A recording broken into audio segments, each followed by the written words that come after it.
The United Nations has published a first draft of the final COP26 deal. It urges countries to strengthen their climate plans by the end of next year. Negotiators from nearly 200 nations are working to reach an agreement before the Glasgow summit ends on Friday. Our correspondent Philip Crowther is there and now joins us live. So what do we know about this draft deal?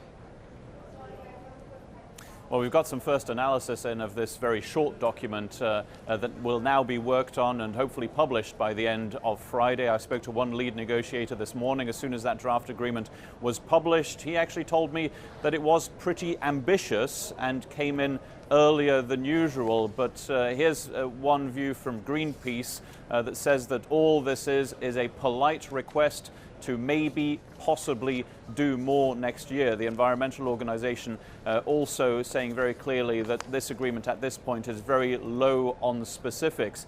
And they're right in that case. There is no mention, for example, for the need for countries to cut their emissions by 45% by the year 2030 compared to 2010 levels. Why the need? Well, because that is seen as necessary to keep to those Paris Climate Agreement goals from 6 years ago to limit global warming to 1.5 degrees Celsius and 2 degrees Celsius at an absolute maximum. You already mentioned earlier that pledge from Paris as well, again from 6 years ago, for $100 billion to be made available by richer countries, countries in the global north, as it is called, for developing countries in the global south, those who are already suffering from climate change.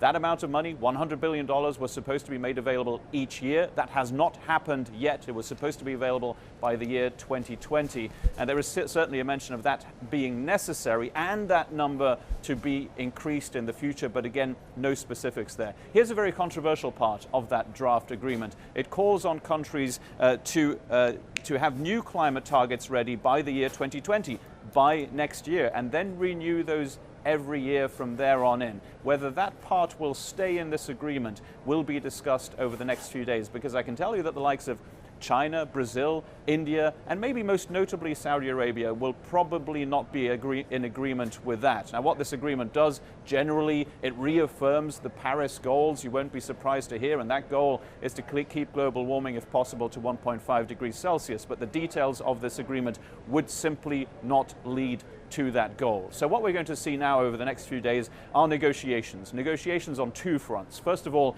by politicians, by the ministers, environment ministers mainly, from those countries, from 196 countries, or their representatives. And then there will also be those negotiations in the side rooms here, where it comes to the absolute specifics of this deal.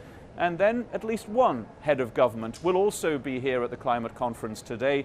UK Prime Minister Boris Johnson will be here to maybe add a little bit of urgency to these talks going forward. The UK, of course, being the host of this country, wants there to be a successful outcome. All of that will be discussed between today, the day that the draft agreement came out, and hopefully Friday evening, when there should be a final agreement. Again, there has to be unanimous approval. 196 countries. That's very hard to get. Very hard to get for these last-minute negotiations. Okay, Philip Crowther, live for us in Glasgow.